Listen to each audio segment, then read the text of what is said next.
Good morning. Good morning. Good morning. Happy Saturday.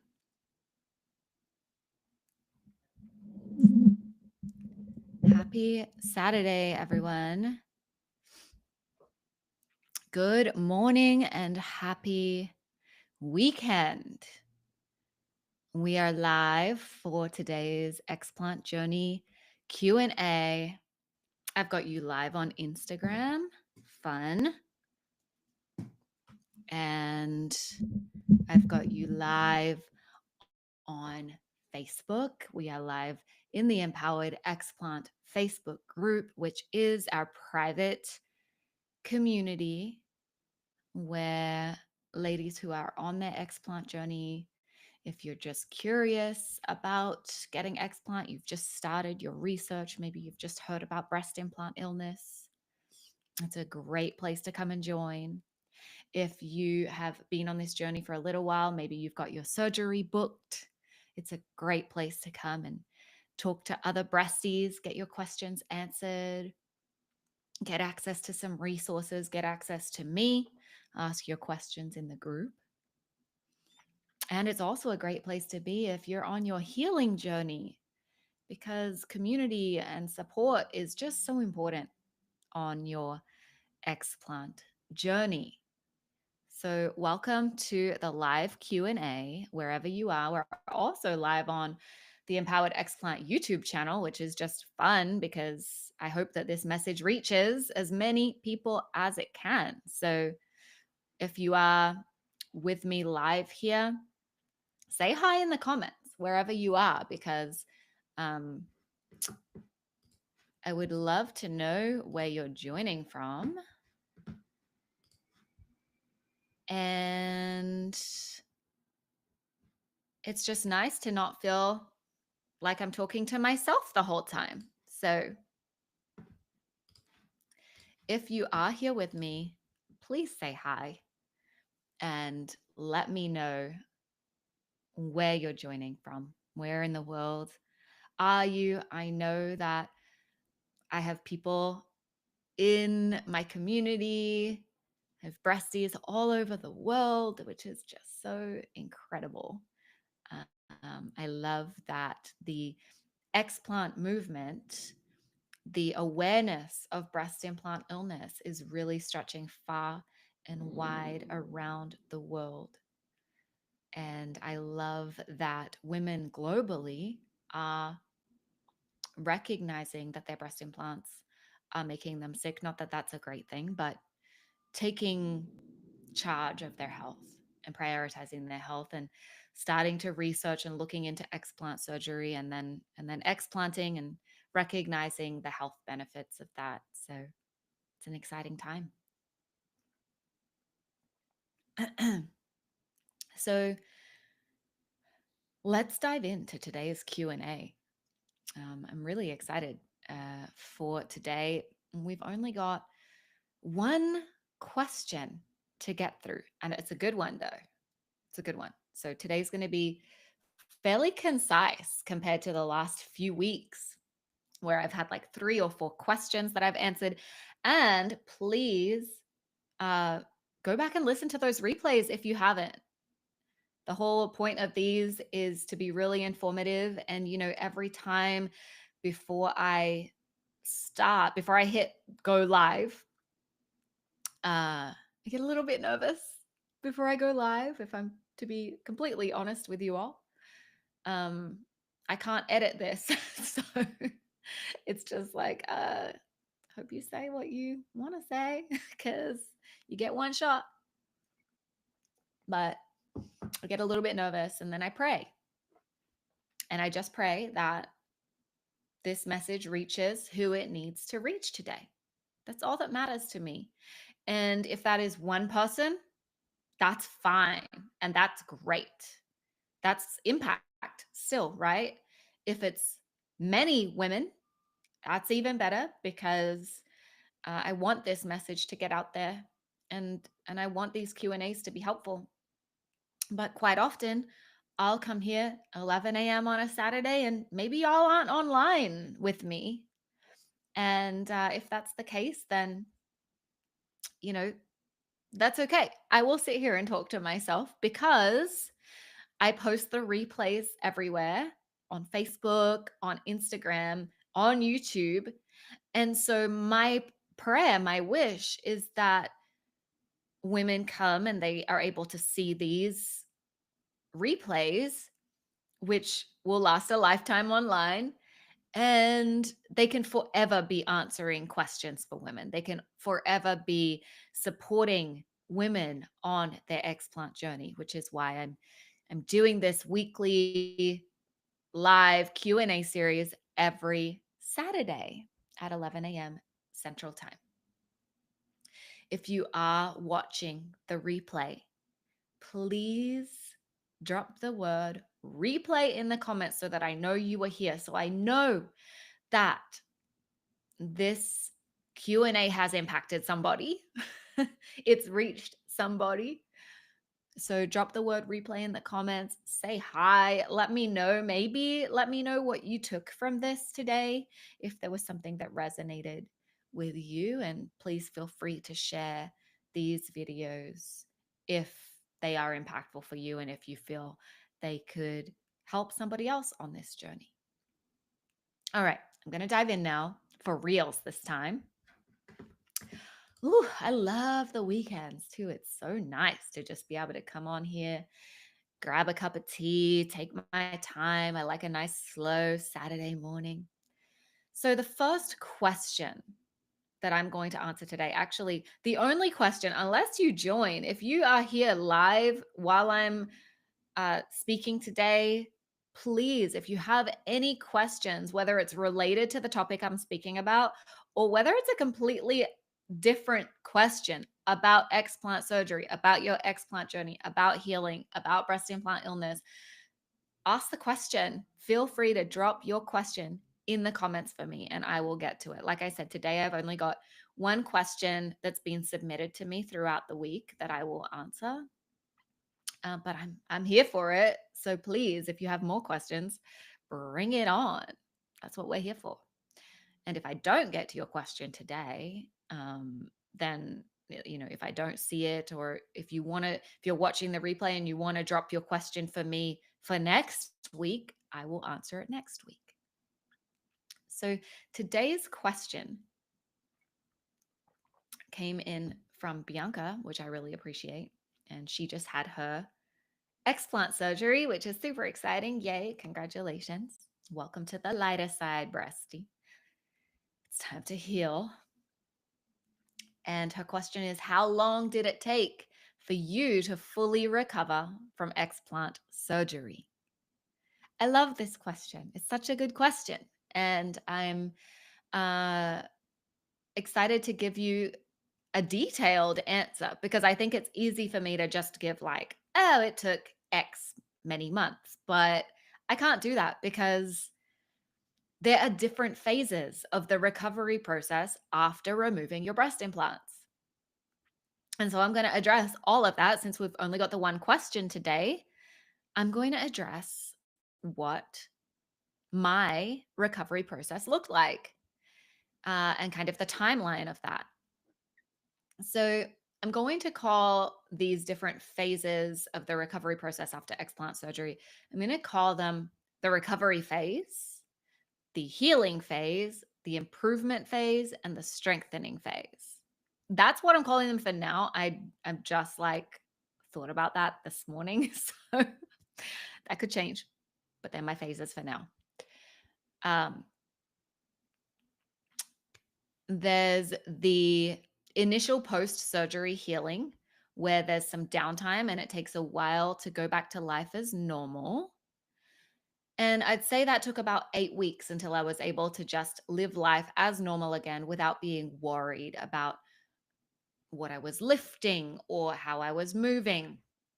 I was exercising again lightly and just rebuilding my strength. I'd also noticed a lot of improvements to my health. So many of my BII symptoms had already started clearing up at this point. So this is 8 weeks, around 8 weeks after surgery. And I didn't have an easy first 8 weeks. At 4 weeks after surgery, I found out that my partner at the time was being unfaithful in our relationship, and I had to leave. I moved out, and I didn't have a house. I didn't have a home. At the time I didn't have a job. I was just like, "Oh my gosh, what am I going to do?" And so I couldn't even carry my suitcases. I don't know if y'all have heard the podcast episode about that, but I have a podcast episode on the Empowered Explant podcast called I Explanted and My Life Crumbled. And so it was not an easy first 8 weeks for me. There was a lot of travel, a lot of moving around. So I think even if I didn't have all of that, I think that first 8 weeks would have been even smoother. Um, but my boobs and scars still had a lot of healing to do at that point. I was still focused on healing from BII and detoxing. So at 8 weeks, there was still a lot of work to do. By around 3 to 4 months, there was a lot of improvement in how my breasts looked. The skin had started retracting, and some of the dents and the weird creases started smoothing out because that does exist. That happens to the best of us. And there are some like shocking things that we see, and we're like, oh my gosh, is this going to improve? But things do improve. So it just takes time. Like I said, this is around 3 to 4 months. Some of the dents and creases started smoothing out. There was still some tenderness at this point, especially when massaging the scars and breast tissue, which I was doing a few times a day. Um, and 6 months, I would say, was the sweet spot for me. My scars healed beautifully. My BII symptoms were gone at this point. Hair loss and ears ringing were the last to go. And by around 6 months, my hair had started growing. It had started like growing in and feeling full again and healthy again. My boobs had fluffed a bit and the skin had improved a lot.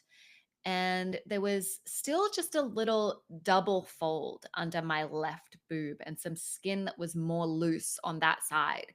So even at 6 months, there was still improvements that I was hoping I would see. And uh, I was feeling really fit and healthy at this point. And that was the gold for me, right? That's how I knew, like, yeah, there's still some imperfections and some some asymmetry and some things that I look in the mirror, I'm like, damn, like, okay, this is going to take some getting used to. But the fact that I was feeling so healthy, oh my gosh, I was back into all my exercise and just so much stronger. And so the improvements were so incredible just overall that I knew I had made the absolute best decision for my body. And that's all that really mattered at that point. And then at 8 months, that crease that I mentioned, that kind of double crease under my left boob had smoothed out even more. And my skin had tightened up a bit. So even between 6 and 8 months, there were improvements. And by 12 months, that double crease had disappeared entirely. And my skin had improved so much. Really had retracted a lot. There was still a little bit of loose skin, though, that I figured I just needed to learn to live with. And it's to be expected after going from a small B to a double D, carrying them things, those heavy implants around for 10 years, seeing stretch marks and all of these things happening on my boobs, like all that bottoming out that I had. Oh my goodness. And yeah, so it was to be expected. And there was some loose skin and I didn't have a lift. And so I knew, like, okay, I'm gonna have to learn to live with this. But the improvements were incredible. And so I'm going to say that it took the full 12 months to be fully recovered and healed after surgery because I kept noticing improvements the entire time. Aesthetically, I noticed improvements that full 12 months, health wise, strength wise, mentally. Um, that whole 12 months was really transformative. And I'm so happy with how quickly my body recovered, especially from the BII symptoms and the detoxing. I didn't really suffer through my detox with bad detox waves. Um, and I was blessed with a full recovery of health. And I attribute this to a few things. One, my implants weren't ruptured, which of course helped a lot. Two, I had a total capsulectomy to make sure there was nothing left behind. Three, I started prepping my body months before surgery with the intention of wanting to heal as effectively as possible. Four, I approached this journey with an optimistic mindset and treat detoxes and what that detox feels like. And so, if you want to know exactly what I did to prep and you want my exact pre op prep protocol, gosh, that's a lot of P's. Wow. I will not try and say that fast. But drop the word prep, P R E P, in the comments and I will DM you and you will have exactly what I did to prep my body and my mind before surgery. And I'm talking about the nutrition, everything that I did to plan and prep. So let me know, drop the word prep in the comments if you want to see that. I think what's really cool is that there's this whole new phase after that initial 12 months that I was talking about, which I'm referring to as the strengthening phase for now. That's just like the strengthening phase. That's what I'm putting on it because after that 12 months, okay, so during that 12 months, that initial 12 months after surgery, I got a lot stronger and I saw a lot of improvements, right? Like I just went over. But the transformation didn't end there because I was so committed to becoming my healthiest and strongest self. I was feeling so good. I'm like, this can't be it. Like, I know, like, I can keep improving. And I was right. I'm about to hit my 3-year explant anniversary in 2 weeks' time, which is so cool and crazy to think. And I'm officially the strongest and healthiest I've ever been in my life at 36 years old. And a couple of months ago, I even did my first unassisted pull up, which I thought was going to be impossible for me. I didn't even think I would ever be able to do that. I remember before my explant surgery, I couldn't even do a push up because my breast implants were it was just so painful. Um, but now I'm just so strong and healthy and it feels so good. My posture is still correcting, even. And my crooked neck, and I haven't posted about that yet, but I will. My neck was crooked. My implants destroyed my posture to the point where my neck was visibly crooked. It looks so crazy in the pictures, but I'll share that in a post. But even my neck has straightened so much. So, my advice to you is stay on this journey of prioritizing your health and self care.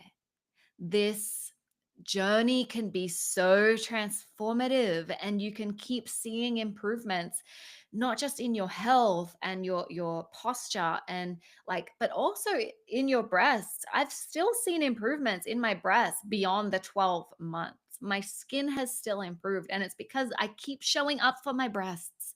I keep showing up for my skin. I keep showing up for my health, and because of that my skin is still improving. And I don't think like I'm still seeing noticeable changes in my breasts necessarily, but I guess what I'm saying is that since 12 months after my explant, between then and now, over that couple of years, I have seen changes. I have seen some improvement, and it's because I haven't stopped massaging my breasts. I haven't stopped loving on my body and just giving it extra love and care and nutrition and just a lot of things that I wasn't doing before I explanted. And that's why I'm saying your explant journey can be this kind of this kickoff to a whole life transformation, a whole health transformation that can keep going, that can keep improving your hormone health, that can keep improving your gut health. Um, that can keep improving like even just your natural beauty and removing toxins from your life. And yeah, it can really be this catalyst for change and improvement in your life. So I wish that for you. And like I mentioned, drop the word prep in the comments if you're just getting started on your explant journey, if you're prepping for your surgery, if you've got your surgery booked and you're moving towards your surgery and you want to know what I did to prep my body so that I could have the best, most effective recovery I possibly could, and have a great healing experience. I truly believe that prep makes a really big difference. Um, Liliana, no, I did not get a lift. I just had an explant with total capsulectomy to get that capsule out of me because I was so sick. But I did not. Oh, my battery's dying. Should have charged my phone before this. But I chose not to have a lift. I have a whole a whole empowered explant podcast episode on why I chose not to have a lift. So I totally recommend going and listening to that. But yeah, it's different for everybody. Um, you'd like to get an explant before your next and last pregnancy. Yes, that's such a good idea. I think that having your surgery before your next pregnancy would be such an incredible choice to make so that you can have a super healthy pregnancy. I love that. Um, And as far as the lift goes, ooh, if you're planning on having another pregnancy, my honest opinion would be to wait for the lift. That's just my thought because your breasts are going to change. They're going to expand, obviously, in size with the pregnancy. Then they're going to shift again after pregnancy. You might decide, well, I don't actually need a lift now. Like maybe after pregnancy and your skin retracts, you decide, oh, I'm actually really happy with the way they look. I don't need a lift. Um, and then if you just do decide at that point you want to lift, I just feel like then you're going to be able to get the best results from your lift because your breasts would have been done having all of those fluctuations from pregnancy. And I think that that's going to land you the best results. So that would be my recommendation. That's the choice that I've made. I haven't had kids yet. And so one of the big deciding factors for me not to get a lift was because I'm planning on being a mom and breastfeeding and having children and all of that. So I'm like, let me wait until after that before I get my lift so that I can get the best results possible. So I hope that's helpful, but I do recommend going to the Empowered Explant podcast and listening to that episode. Um, okay, I'm going to end this here, but if you have more questions for me, anyone, then please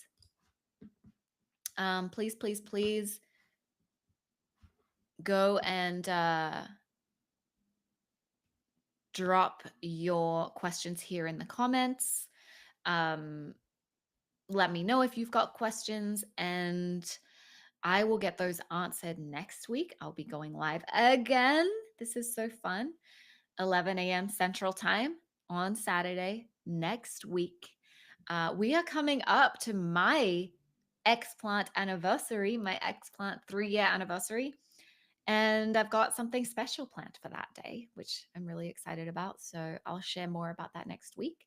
But I love you all. It was so fun being here with you. Thank you, Liliana, for your extra question today. And just remember, if you want my pre-op protocol that includes everything that I did to prep my body before surgery for the best healing, the best recovery possible, drop the word prep in the comments and I'll send it to you. Yay! All right, have an amazing weekend, my friends, and I will see you here next Saturday. Bye.